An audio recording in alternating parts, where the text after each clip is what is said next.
Hello friends, இன்றைக்கி நம்ம பார்க்க போகிறது ஜாப்பனியன் மீ சீரிஸான spy X family season 2 episode 8 தான் இன்னைக்குள்ள வீடியோவில் பார்க்க போகிறோம். உங்களுக்கு இந்த வீடியோ பிடிச்சிருந்தது அப்படின்னா லைக் பண்ணுற அப்படி மறக்காமல் நம்ம சேனலை சப்ஸ்கிரைப் பண்ணிடுங்க. நீங்கள் சப்ஸ்கிரைப் பண்ணி சப்போர்ட் பண்ணீங்க அப்படின்னா தான் என்னால் டெய்லியோ சேர்ஃபுல்லாக வீடியோஸ் போட முடியும். சரி வாங்க நம்ம வளவலன்னு பேசாமல் இன்னைக்குள்ள கதைக்குள்ளே போகலாம். இன்றைக்கி நம்ம பார்க்க போகிறது spy X family season 2 episode 8. ஷிப்பில் ஏறி 2வது நாள் நைட்டு தான் மிஸ் ஓக்கா வந்து வேறு ஷிப்க்கு ட்ரான்ஸ்ஃபர் ஆகுறாங்க. அந்த நைட்டில் தான் இப்போ ஃபயர் ஒர்க்ஸ் பார்ட்டியும் நடக்குது. அந்த இன்னொரு ஷிப்க்கு இவங்கள ஒரு சின்ன போட் வழியாக தான் ட்ரான்ஸ்ஃபர் பண்ணணும். சோ ஷிப்புக்கு பின்னாடி வழியா தான் போய் ட்ரான்ஸ்ஃபர் பண்ண முடியும். ஒரு வழியில அசாசின் கிட்ட மாட்டிக்கிட கூடாது அப்படின்னு யோர் போயிட்டு இருந்தா அவ கூட வேலை பார்க்குற எம்ப்ளாயிஸ் வரவோ ஒளிஞ்சுக்கிறாங்க. நம்ம ஃபயர் ஒர்க்ஸ் பார்க்க போவேனா கேசினோ போகணும் அவங்க பேசிட்டே போறாங்க. கேர்ஃபுல்லாவே வாங்க அப்படின்னு யோர் கூட்டிட்டு போறா. இந்த லீடருக்கு ஸ்மெல் பவர் ரொம்பவே அதிகமா இருக்கு. அந்த ரூம்ல வந்த சென்ட் இதே தான். இவங்க தான் டார்கெட்டா அப்படின்னு சொல்லி அந்த அசாசின் லீடர் பாக்குறான். அப்ப எனக்கு ஸ்டார்ஸ் தெரியல அப்படின்னு நானியா சொல்லவும் நம்ம ஹீரோவா அவளை தலையில தூக்கி வச்சுக்கிறேன். அம்மா எங்க இருக்காங்கன்னு தெரியலையே. இந்த கூட்டத்துக்குள்ள அவங்க வாய்ஸ் கேட்க நானியா கான்சென்ட்ரேட் பண்ணி பாக்குறாங்க. யோர் வர வழி ஃபுல்லா நிறைய அசாசின்ஸ் வெயிட் பண்ணிட்டு இருக்காங்க. மொத்த இடத்தையும் அவங்க சுத்தி வளைச்சிட்டாங்க. நம்ம பின்வாசல் வழியா தான் போயாகணும். இந்த கப்பல்ல மத்த பீப்புளுக்கு இந்த கதவுலாம் ஆக்சஸ் கிடையாது. பட் இதுக்கான சாவியா டைரக்டர் என்கிட்ட கொடுத்துருக்காரு.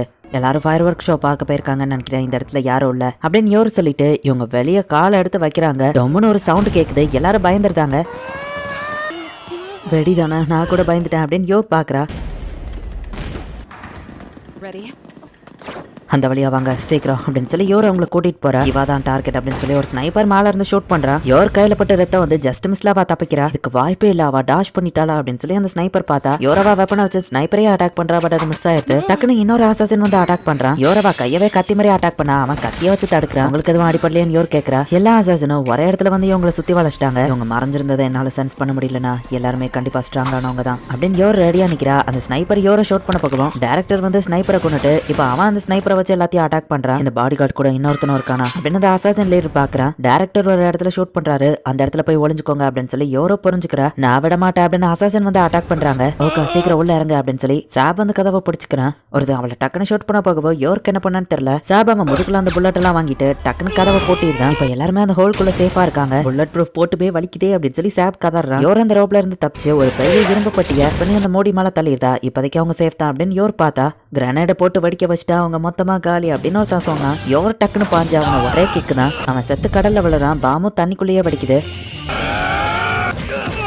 யோர் ஒரு பக்கம் ஃபைட் பண்ணிட்டு இருக்கா. டைரக்டர் ஒரு பக்கம் ஷூட் பண்ணிட்டு இருக்காரு. எதிரிங்களும் அசாசின்ங்கிறதுனால செமையா ஒளிஞ்சிருந்தா அட்டாக் பண்றாங்க. யோருக்கு டக் கொடுக்குற மாதிரி ஒருத்த ஃபைட் பண்றா. பட் ஈஸியா அவனை கொண்டுட்டா. மிஸ்ஸஸ் ஃபோர்ஜர் ரத்தம் தரிக்கிற மாதிரி பண்ணீங்கன்னா கிளீன் பண்றதுக்கு எனக்கு தான் வேலை அதிகமா இருக்கும். பட் கவலைப்படாதீங்க, கிளீன் பண்ற வேலையை நான் பாத்துக்கிட்டேன் அப்படின்னு டைரக்டர் சொல்றான். எல்லாரும் இப்படி ஒரே இடத்துல வந்திருக்கிறதும் நம்மளுக்கு அவங்களுக்குள்ள ஈஸியா தான் இருக்கும் அப்படின்னு டைரக்டர் சொல்றான். வெடிச்சதையே திரும்ப பார்த்து வா எப்படிதான் என்ஜாய் பண்ணிட்டு இருக்காளோ அப்படின்னு நம்ம ஹீரோ யோசிக்கிறான். வானத்துல வெடி வெடிக்குது. ஒரு பக்கம் ரத்தம் தெரிக்குது. ஒரு பக்கம் கேசினோல எம்ப்ளாயிஸ் செம ஜாலியா என்ஜாய் பண்றாங்க. வெடி வெடிக்கிற சவுண்ட்ல இவங்க ஃபைட் பண்ற சவுண்ட் யாருக்குமே கேட்கல.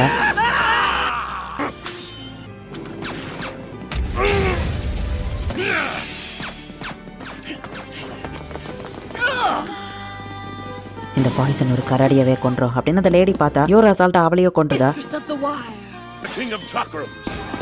இதோட ஃபயர் ஒர்க்ஸ் முடிஞ்சது அப்படின்னு சொல்லி அனௌன்ஸ் பண்றாங்க. ஷாக் கொடுத்து ஒருத்தன் அட்டாக் பண்ணுவோம். டை வலிக்குதுடா அப்படின்னு சொல்லி அவ கத்துறா. இது இவளை கொண்டிருக்கணுமே அப்படின்னு நம்ம பாக்குறோம். யோர் முதுகுலயே வந்து ஒருத்தன் ஹெவியா பஞ்ச் பண்றான். அவனை ஷூட் பண்ணது மிஸ் ஆகுது. டக்குன்னு யோர் அவனை கொண்டுட்டு முதுகுல பஞ்ச் பண்ணவன இவ பஞ்ச் பண்ணியே சாவடிக்கிறா.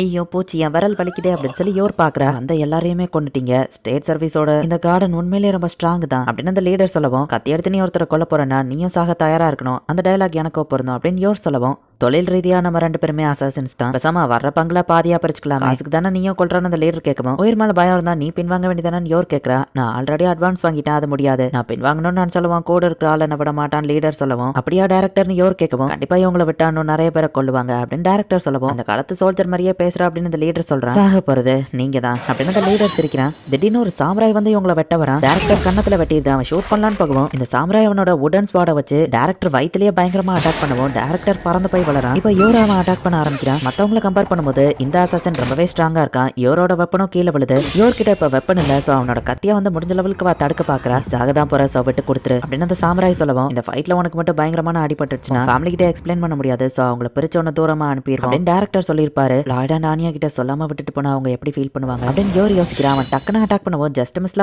தப்பிக்கிறா. என் முடிய வெட்டிடாதுடா, அதையும் நான் எக்ஸ்பிளைன் பண்ண முடியாது அப்படின்னு யோர் இப்போதைக்கு அவங்க கிட்ட இருந்து தப்பிச்சு மட்டுமே ஓடிட்டு இருக்கா. சாகிறது அவ்வளவு பயமா இருந்தா இங்க இருந்து போயிடறேன் அப்படின்னு அப்படின்னு சொல்லி அவன் கேட்க ஓடி போறது என் ஆப்ஷன்லயே இல்லைன்னு யோர் சொல்லவும் நம்ம எல்லாருமே காசுக்காக தான் அந்த வேலையை பண்றோம், காசுல தான் ஒரு பங்கு உனக்கு தாரோன்னு சொல்றோம்ல, அப்புறம் என்ன லீடர் கேட்கறேன், நான் ஒன்னும் இதை காசுக்காக பண்ணல, என் ஃபேமிலி வாழணுங்கிறதுக்காக, அப்படின்னா அதுவும் காசுக்காக தானோ, நான் எதுக்காக முதல்ல இந்த வேலையில இறங்கினேன் அப்படின்னு யோர் டிஸ்ட்ராக்ட் ஆயிட்டு ஜஸ்ட் மிஸ்ல தப்பிக்கிறா. பட் யோரோட கால் ஸ்லிப் ஆயிருது, போச்சு அப்படின்னு அவன் நினைச்சிட்டு இருக்கும் போதே டக்குனு உடன் ஸ்வாட வச்சு கழுத்திலேயே அவளை அட்டாக் பண்றான். யோரோட கழுத்திலேயே அவன் ஹெவியா அட்டாக் பண்ணிருக்கான். யோருக்கு மயக்கமா வருது, எந்திக்க கூட முடியல, எனக்கு டயர்டா இருக்கு, தலை வலிக்குது, இதுக்கு மேலேயும் முடியல, ஆனியா வேணி லைப்ரரிக்கு யார் கூட்டிட்டு போவா, நான் ஏன் தேவையில்லாததை யோசிக்கிறேன், முதல்ல நான் எதுக்காக இந்த வேலையில ஜாயின் பண்ணேன், யோரி இப்போ நல்ல வேலையில இருக்கான், இப்போ தன்னைத்தானே அவன் பார்த்துக்கூடிய லெவலுக்கு வளர்ந்துட்டான், அவனுக்காக தான் நான் அந்த வேலையவே செய்ய ஆரம்பிச்சேன், பட் இன்னும் எதுக்காக நான் அந்த வேலையை செஞ்சுட்டு இருக்கேன் அப்படின்னு யோர் யோசிக்கிறா. அந்த கேப்ல லீடர் வந்துட்டு அந்த ஓகா ஃபேமிலியை கொள்ளலான்னு போகவும் அவன் கமலைய புல்லட் மாதிரி வீசி அந்த லீடரை தடுக்கிறா. எனக்கு தேவையானது ஒரு அமைதியான லைஃப் தான் அப்படின்னு ஓகா சொல்லியிருப்பா. இந்த வேலையில நான் ஏன் ஜாயின் பண்ண ஞாபகம் வந்துடுச்சு, நாட்கள் போக போக நான் அதை மறந்துட்டேன், பணத்துக்காகவும் கண்ட்ரிக்காகவும் இருந்தாலுமே கூட கெட்டவங்களை நான் எலிமினேட் பண்றது மூலியமா என்னோட ஃபேமிலி கொஞ்சமாச்சு நிம்மதியா இருப்பாங்க, எல்லாரோட லைஃப்லயும் கொஞ்சமாச்சு பீஸ்ஃபுல்னஸ் இருக்கும், கண்டிப்பா என் ஃபேமிலி இதை புரிஞ்சுக்கணும்னு நம்புறேன், லாய்டு இதை கண்டிப்பா புரிஞ்சுப்பாரு, அதுக்காக என் கைகளை எவ்வளவு ரத்தமாக்க வேணாலும் நான் தயாரா இருக்கேன் அப்படின்னு நம்ம கத்திய உடச்சிட்டு யோர் இப்ப எந்திக்கிறா. யோராவா மேல அடிபட்ட கூடாதுன்னு தான் பயந்துட்டு இருந்தா. ஏன்னா பெருசா அடிபட்டா நம்ம ஹீரோட்ட எக்ஸ்பிளைன் பண்ண முடியாது, பட் அசால்ட்டா இப்ப அவன் கிட்ட பக்குவான், அவன் கத்திய வச்சு செஸ்ட்ல வெட்டுறான். மத்தவங்க ஹாப்பினஸ்க்காக வளைக்கிற ஒரு விஷயம் உண்மையிலேயே நான் கிரேட்னு தான் சொல்லுவேன் அப்படின்னு ஹீரோ ஒரு தடவை சொல்லியிருப்பான். கண்டிப்பா லாய்டு என்ன புரிஞ்சுப்பாரு அப்படின்னு யோசிச்சுட்டு அந்த அட்டாக்கிய மாரி அசாசின் கிட்ட போய் அவன் மண்டையிலே ஒரே கிக்கு தான். இப்ப அந்த சாம்ராய் செத்துருதான். இந்த இடத்துல இந்த எபிசோட் முடிஞ்சாலும் கதை வேற பக்கமா கண்டினியூ ஆகுது. யோரியும் அந்த ஹையர் ஆஃபீஸரும் ஒருத்தனை துரத்திட்டு போயிட்டு இருக்காங்க. யோரி வந்து திடீர்னு முடியாம மயங்கி விழுந்துருதான். சாரி சார், எனக்கு காய்ச்சல் நினைக்கிறேன் அப்படின்னு யோரி சொல்லவும் ஆஃபீஸரும் அவனை வீட்டுக்கு கூட்டிட்டு வராரு. விட்டுட்டா மன்னிச்சிருங்கன்னு சொல்லவும் சிஸ்டர் ஊர்ல இல்லைனாலே உனக்கு உடம்பு சரியில்லாம போயிருது அப்படின்னு அவர் கேட்கணும். கராடி படம் போட்ட ஹெர்பல் டீ வாங்கிட்டு வாங்க அப்படின்னு யோரி சொல்லவா அவரும் சரின்ட்டு போறாரு. சின்ன வயசுல எனக்கு உடம்பு சரியில்லைன்னா அப்படின்னு அவங்க பிளாஷ்பேக் யோசிக்கிறான். யோரி உனக்கு ஃபீவரா அப்படின்னு சொல்லி யோர் ரொம்பவே பதறிட்டு அவனை ட்ரீட் பண்றாங்கிற பேர்ல டார்ச்சர் பண்ற. ஹெர்பல் டீல தேன் கலந்து கொடுத்தா சரியாயிரும் பாட்டி சொல்லவும் ஹெர்ப்ஸையும் தேனையும் பூச்சிங்க கிட்ட கடி வாங்கி ஒரு வழியாவா கொண்டு வந்துருதா. சிஸ்டர் உனக்கு என்னாச்சு அப்படின்னு யோரி பார்க்கவும் கோவப்பட்டு எனக்கு கடிச்சிருச்சு, மிஸ்டர் போர் கூட நான் சண்டை போட்டு சோப்பை வைக்க உனக்கு கொண்டு வந்திருக்கேன், கவலையப்படாத, உனக்கு காய்ச்சல் சரியாயிரும் அப்படின்னு சொல்லவும் எனக்கு காய்ச்சல் வந்தா சிஸ்டர் தான் கஷ்டப்படுறா, நான் நீ எப்பவும் உடம்பு சரியில்லாம படுக்கவே கூடாது அப்படின்னு சொல்லி யோரி நினைக்கிறான். ஹே யோர், நான் உன் பிரதரா பறக்க கொடுத்து வச்சிருக்கணும் அப்படின்னு யோரி சொல்லவும் ரொம்பவும் தேங்க்ஸ், பட் ஏன் அந்த யோரி ரெஸ்டட் அப்படின்னு சொல்றா. யோர் ரொம்பவே ஒரு நல்ல பொண்ணு, அவ வாழ்றதுக்காகவே இந்த வேர்ல்ட ஒரு பெட்டர் பிளேஸா மாத்தணும் அப்படின்னு யோரி நினைக்கிறான். அந்த ஹெர்பல் டீ செம கேவலமா இருக்கு, பட் இருந்தாலும் அவன் அதை கஷ்டப்பட்டு குடிக்கிறான். தூக்கத்துல என்னடா கத்திட்டு இருக்க அப்படின்னு ஆபீசர் கேட்கிறாரு. இந்த நீ கேட்ட ஹெர்பல் டீ அப்படின்னு அவர் போட்டு கொடுக்கவும் ரொம்ப தேங்க்ஸ் சார், என் சிஸ்டரும் இந்த மாதிரி தான் எனக்கு ஹெர்பல் டீ போட்டு கொடுப்பா, இது ஓகே அவ்வளவா இருக்கு அப்படின்னு நம்ம கத்துறான். இந்த இடத்துல இந்த எபிசோட் முடியுது. யோர் அண்ட் யோரி இவங்க ரெண்டு பேருமே கவர்மெண்ட்ல சீக்ரெட்டா ஒர்க் பண்றாங்க. அவங்களோட கோலே அவங்க ஃபேமிலி நல்லபடியா வாழணும், அதுக்கு இந்த நாடு நல்லபடியா இருக்கணும் அப்படின்னு சொல்லி நினைச்சுதான் அவ்வளவு ரிஸ்கான டேஞ்சரஸான வேலையை பாக்குறாங்க. இன்னும் அந்த அசாசினோட மைண்ட் லீடர் பேலன்ஸ் இருக்கான், என்ன நடக்க போகுது அப்படிங்கறத நெக்ஸ்ட் எபிசோட் பார்த்து தெரிஞ்சுக்கோங்க. அண்ட் உங்களுக்கு இந்த வீடியோ பிடிச்சிருந்தது அப்படின்னா லைக் பண்ணிட்டு அப்படி மறக்காம நம்ம சேனலை சப்ஸ்கிரைப் பண்ணிருங்க. தேங்க்யூ ஃபார் வாட்சிங், பை கைஸ், நெக்ஸ்ட் எபிசோட்ல மீட் பண்ணலாம்.